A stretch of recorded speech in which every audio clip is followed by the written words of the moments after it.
हर खबर पर पैनी नजर, सबसे पहले, सबसे तेज, SLN digital network Rajasthan. Sagwara Bhajpa बैठक, पंचायती राज चुनाव की रणनीति पर मंथन, छात्रों के मुद्दे पर विपक्ष पर साधा निशाना। नमस्कार, मैं हूं जितेंद्र सिंह चौहान और आप देख रहे हैं SLN डिजिटल नेटवर्क राजस्थान। आइए शुरुआत करते हैं आज की बड़ी खबर। डूंगरपुर जिले के सागवाड़ा विधानसभा क्षेत्र स्थित भाजपा कार्यालय में रविवार को भारतीय जनता पार्टी की बैठक आयोजित की गई। बैठक में आगामी पंचायती राज चुनाव की तैयारियों, संगठनात्मक गतिविधियों और विभिन्न सामयिक मुद्दों पर कार्यकर्ताओं के साथ चर्चा की गई। साथ ही जंतर मंतर पर हुए छात्र आंदोलन को लेकर भी मंथन किया गया। बैठक के दौरान पूर्व सांसद कनकमल कटारा ने जंतर मंतर पर हुए आंदोलन को लेकर कहा कि छात्रों के साथ धोखा हुआ है। उन्होंने आरोप लगाया कि छात्रों की वास्तविक मांगों को दरकिनार कर कुछ धार्मिक और राजनीतिक दलों ने आंदोलन का राजनीतिक लाभ लेने का प्रयास किया। वहीं सागवाड़ा विधायक शंकरलाल डेचा ने पाड़वा और पादरा में भाजपा कार्यकर्ताओं के कांग्रेस में शामिल होने की खबरों को खारिज करते हुए कहा कि इसे बेवजह बढ़ा चढ़ाकर पेश किया गया है। उन्होंने दावा किया कि केवल 2 भाजपा कार्यकर्ता कांग्रेस में गए हैं, जबकि बाकी लोग पहले से ही कांग्रेस से जुड़े हुए थे और उन्हें माला पहनाकर भाजपा छोड़ने का प्रचार किया गया। राज्यसभा सांसद चुन्नीलाल गरासिया ने कहा कि भारतीय जनता पार्टी एक सहनशील पार्टी है और छात्रों के हितों को सर्वोपरि रखती है। उन्होंने कहा कि छात्रों के हितों को ध्यान में रखते हुए महत्वपूर्ण निर्णय लिए गए हैं और भविष्य में भी सरकार विद्यार्थियों के हितों की रक्षा के लिए प्रतिबद्ध रहेगी। बैठक में सागवाड़ा नगर अध्यक्ष यशवंत गमारिया, केपी सिंह चिखली, नरेंद्र गोवाड़िया, पूर्व भाजपा जिला अध्यक्ष हरीश पाटीदार सहित पार्टी के कई पदाधिकारी और कार्यकर्ता मौजूद रहे। देखिए, पूरे देश में भारतीय जनता पार्टी का राज है। ये विपक्ष लोगों को, चाहे कांग्रेस और उसके अलावा जितनी पार्टियां हैं, उन सबको ये पच नहीं रहा है। वो राज में आना चाहते हैं किए न प्रकार है। इसने इस राज को फेल करने की दृष्टि से इतना बड़ा इशू बनाया है। कांग्रेस का ने लगभग हमारे यहाँ पर 19 बार पेपर आउट हुए। इसके अलावा अभी तक उसका खुलासा पूरा नहीं, जेल में भी है। लेकिन ये सब बातें तो एक तरफ रही, लेकिन इसमें छात्रों की बात थी। तो छात्रों की बात के अलावा दूसरे राजनीतिक उसके कांग्रेस के बड़े बड़े लीडर आ गए, राहुल गांधी सो गए, सोनिया गांधी जी आ गए और ये सब बड़े बड़े नेता अलग अलग पार्टियों के वहां आ गए। तो ऐसी स्थिति में ये चाहते क्या है? इस देश के अंदर जो प्रगति हो रही है वो नहीं चाहते हैं। ये प्रगति मोदी साहब कर रहे हैं और पूरा कैबिनेट कर रहा है, ये इनको पच नहीं रहा है। और इसलिए अगर यही होता गया तो भारतीय जनता पार्टी ही राज में रहती रहेगी, तो हमारा क्या होगा? इसलिए हमारा क्या होगा, इसलिए उसकी व्यवस्था अपन इस तरह से एकजुट होकर के इन बच्चों के सहयोग दें। और प्रत्यक्ष रूप में छात्रों की बात होगी और राजनीतिक लोग नहीं आते हैं, लेकिन फिर भी वो इन्होंने इनकी की और देश में खराब करने का मामला, जो माहौल है खराब करने का मामला किया है। और इसलिए मैं भर्त्सना करता हूँ और आखिर में यह इस्तीफा लिया भी है तो काम तो चलेगा। और प्रहलाद जोशी जी अच्छे, बहुत ही मजाए एक कार्यकर्ता हैं, उनको जिम्मेदारी दी है और शिक्षा मंत्री का जो दायित्व है वो तो पूरा करेंगे। इसलिए इसमें कोई दिक्कत वाली बात नहीं है। छात्रों के लिए प्रति हमारी हमदर्दी है और हमने ही इस विषय को ज्यादा राजस्थान में दिखाया था। डॉक्टर किरोड़ीलाल से लेकर के पूरे मंडल स्तर पर कार्यकर्ता ने पेपर लिखा। कांग्रेस के समय जो हुआ उसका पूरा विरोध किया और भ्रष्टाचार भी हुआ और इसके अलावा नियुक्तियां भी अपने चहेतों को दे दी। आज गोविंद सिंह डोटारा सजरा जी हैं, उनके घर में उनके कहने पर कितने कितने लोगों को, एक गांव में अगर इतने सारे जो पुलिस अधिकारियों की नियुक्ति कर सकता है क्या? लेकिन कर दी, अपने बहुओं को, सगे संबंधियों को, सबको इन्होंने कर दिया। तो आज दिन क्या हुआ? उनके लिए कहने का कोई विषय नहीं है। अगर ये बहस से भी संसद में बहस करने के लिए भी तैयार नहीं है। कारण ये है कि वो खुद इसको घेरे में आने वाले हैं कि तुमने क्या किया है। ये तो एक बहुत बड़ा खेल होने वाला है।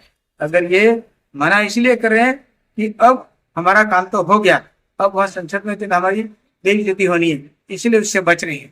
मैं आज के समय में यही कहना चाहूंगा कि छात्रों के प्रति हमदर्दी करते हुए उसके अच्छे परिणाम और जो गलत किया है इनको आज जेल में भी डाला है मोदी जी ने, बहुत बड़ी बात है। इसमें उनके हित में जितना काम हो सकता पार्टी, भारतीय जनता पार्टी केंद्र में करेगी। अभी राज्यसभा सांसद गणेश सिंह साहब भी आए हुए हैं और बैठक चल रही है, तो किस मुद्दे को लेकर? ये तो अपने बूथ स्तर पर ये मन की बात के कार्य के अंदर एक ने कार्यकर्ता वरिष्ठ लोगों को भेजते हैं, इसलिए वो आए हैं और संगठन की दिशा में और आने वाले चुनाव की जैसी सभी बात। अभी 2 दिन पहले सर कुछ कार्यकर्ता बीजेपी के पाड़वा और पादरा से आए थे और कांग्रेस कार्यालय यहाँ पर जो है सागवाड़ा सुरभि कार्यालय, उसमें लगभग 20 कार्यकर्ता बताया जाता है कि बीजेपी के थे और वो कांग्रेस में जुड़ गए। उसके बारे में जहाँ तक जानकारी है वहाँ 2 ही बीजेपी के कार्यकर्ता हैं और व्यक्तिगत कारण हो सकते हैं, व्यक्तिगत कोई और बात होगी, बाकी सब कांग्रेस के सदस्य थे और उन्होंने साथ खड़े रह करके फोटो खींचा लिया है। तो इससे कोई पार्टी की सदस्यता बहुत बढ़ जाने वाली नहीं है। रुष्ट और उस जो कार्यकर्ता नहीं जचे वो जा सकता है, इसमें द्वार खुले हैं, लेकिन आखिर में उनको भारतीय जनता पार्टी को ही अपनाना पड़ेगा। अगर भारतीय जनता पार्टी का गया है 2 कार्यकर्ता थे, बाकी सब कार्यकर्ता कांग्रेस के थे। पिछले कुछ दिनों से सर बीजेपी में जो जंतर मंतर पर धरना प्रदर्शन हुआ नीट परीक्षा को लेकर, पेपर लीक मामलों को लेकर, और हाल ही में अभी शिक्षा मंत्री का इस्तीफा भी हो गया है, ऐसे में आपका क्या विचार है, क्या कहना चाहेंगे इस पर? जंतर मंतर पे धरना विपक्ष का जिस विषय को लिए धरना लगाया था, छात्रों का नीट परीक्षा का पेपर आउट होना, छात्रों का हित हमारे देश के प्रधानमंत्री जी के भाव से अपने भाव को जोड़ते हुए मोदी जी ने कहा कि छात्र का हित मेरे सबसे पहले सर्वप्रथम है।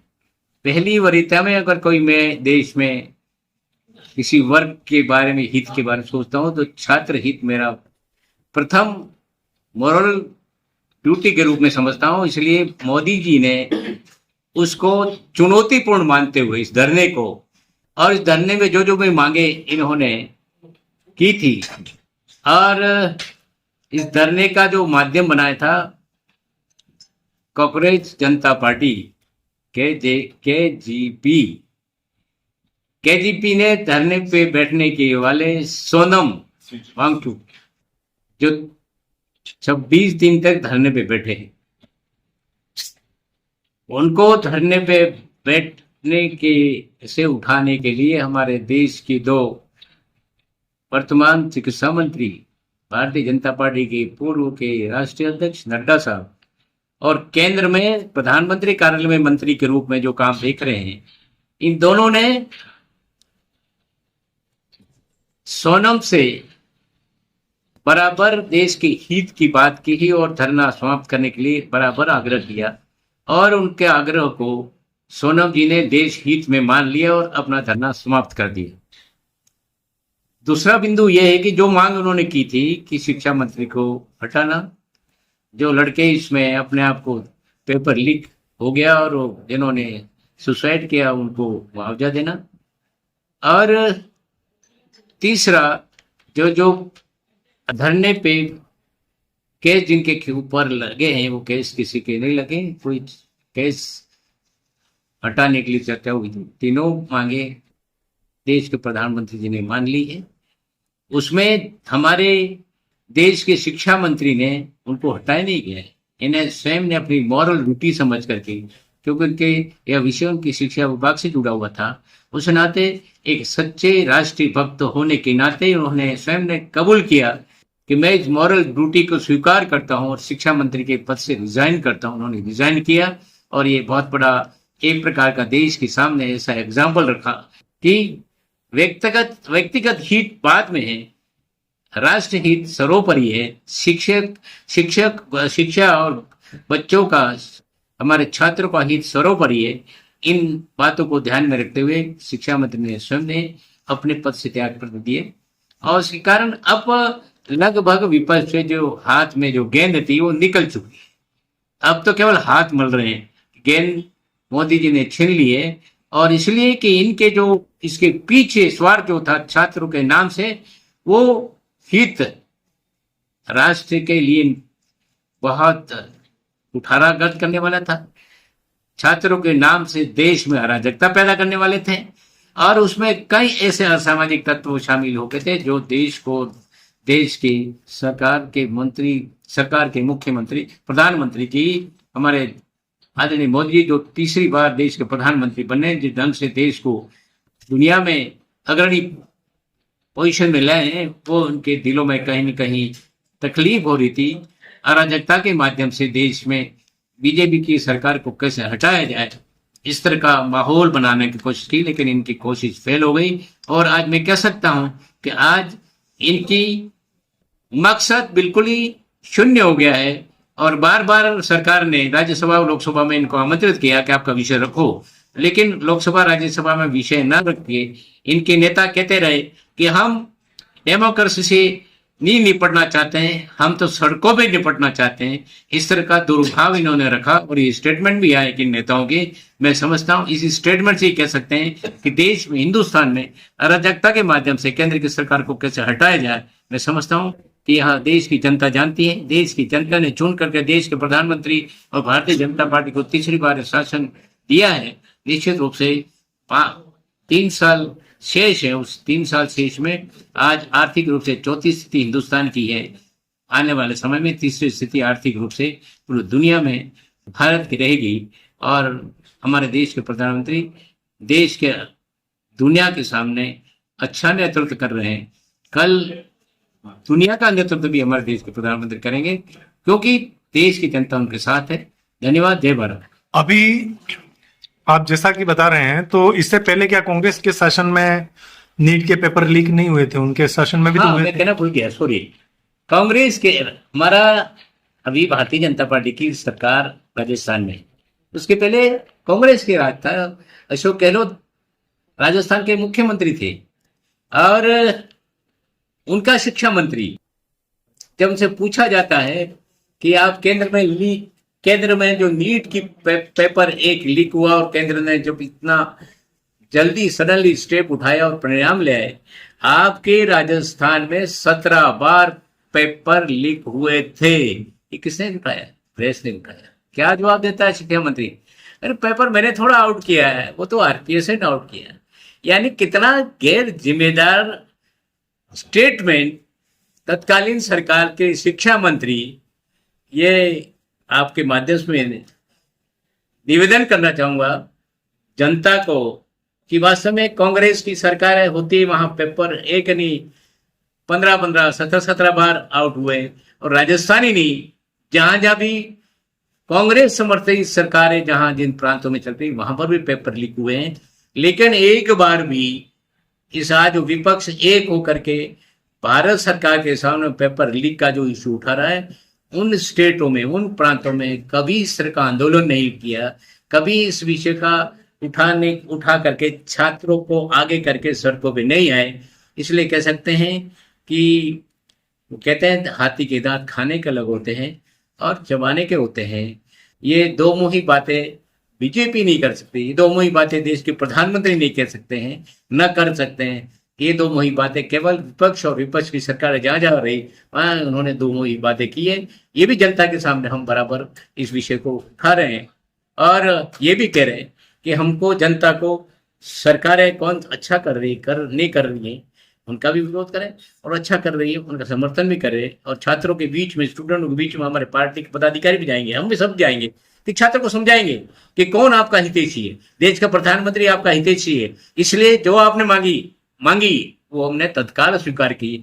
और ये परीक्षा में जो भी दोषी थे 47 अधिकारियों को तो तुरंत टर्मिनेट कर दिया, निकाल दिया उनको। और पहले जब पेपर लीक हुआ तो सभी 13 अधिकारियों के खिलाफ कार्रवाई हुई। ये सडन कार्रवाई केवल बीजेपी की गवर्नमेंट, देश के प्रधानमंत्री नरेंद्र मोदी कर सकते हैं। इतिहास में कोई भी इस तरह का पेपर लीक हुआ, किसी सरकार ने ऐसे स्टेप नहीं उठाए जो हमने उठा करके देश की जनता के सामने रखा है, छात्रों के सामने रखा है। इसलिए हम चैलेंज, चुनौती के साथ कह सकते हैं, हम छात्र को हित को प्राथमिकता देंगे। छात्रों का हित हमारा प्रथम हित मानते हैं। छात्र ही आने वाले दुनिया के हमारे होनहार निर्माता बनने वाले हैं।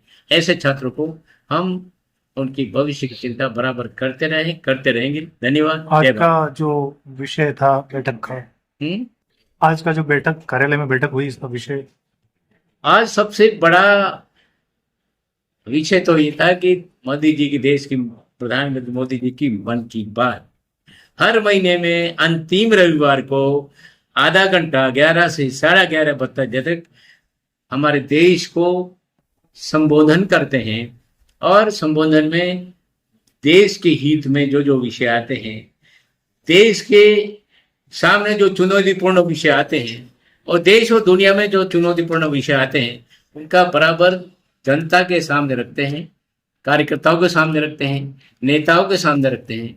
आज एक विषय चुनौतीपूर्ण उन्होंने मोदी साहब ने कहा कि प्रदूषण देश ही नहीं दुनिया के सामने चुनौती है। वो चुनौती को हमको भी, हमारे भारतवासी को भी उस चुनौती को स्वीकार करना चाहिए। देश दुनिया के सामने, हिंदुस्तान ने भी एग्जाम्पल दिया कि माँ के नाम से एक पेड़, यह उसी का एक उदाहरण है। और लगातार अगर हम पर्यावरण को ठीक रखेंगे तो इस प्रदूषण पर कंट्रोल कर पाएंगे, क्योंकि आने वाले समय में चुनौतीपूर्ण दुनिया के सामने कोई है तो प्रदूषण है।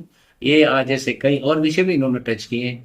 मैं समझता हूँ आपके सामने कल अखबार में आ जाएंगे और हम भी जहाँ जा रहे हो बता रहे हैं। मैं ये 2-3 विषय लेकर आया था क्योंकि मैं मेरा नेटिव प्लेस, जन्म स्थान यही है। इसी शोक सभा में आया था मैं, तो पहला नजदीक का सागवाड़ा यहाँ मोदी जी के कार्यक्रम में सुनना चाह रहा था।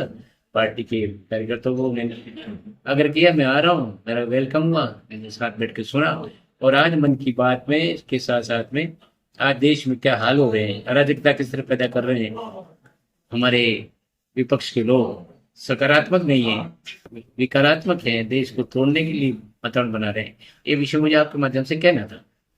देखो, आप जो पाड़ावाग की बात कर रहे हैं, भारतीय जनता पार्टी के कार्यकर्ता भारतीय जनता पार्टी छोड़ के कांग्रेस में गए, वो कांग्रेस ने हुआ खड़ा किया है। वो 2 दर्जन कार्यकर्ता गए हैं, 1-2 कार्यकर्ता गए, बाकी के पहले पुराने कांग्रेस ही थे और कांग्रेस में ही थे। खाली माला पहना करके ये संदेश दिया कि हम 20 कार्यकर्ता लेके गए, लेकिन मात्र 2 कार्यकर्ता है। उनको भी हम वापस लाएंगे, इनकी समस्या सुनेंगे, परिवार के लोग हैं हमारे, इसलिए हम इनके पास जाएंगे, इनको बुलाएंगे और अपनी बात रखेंगे। पूरा प्रयास करेंगे। SLN digital network Rajasthan.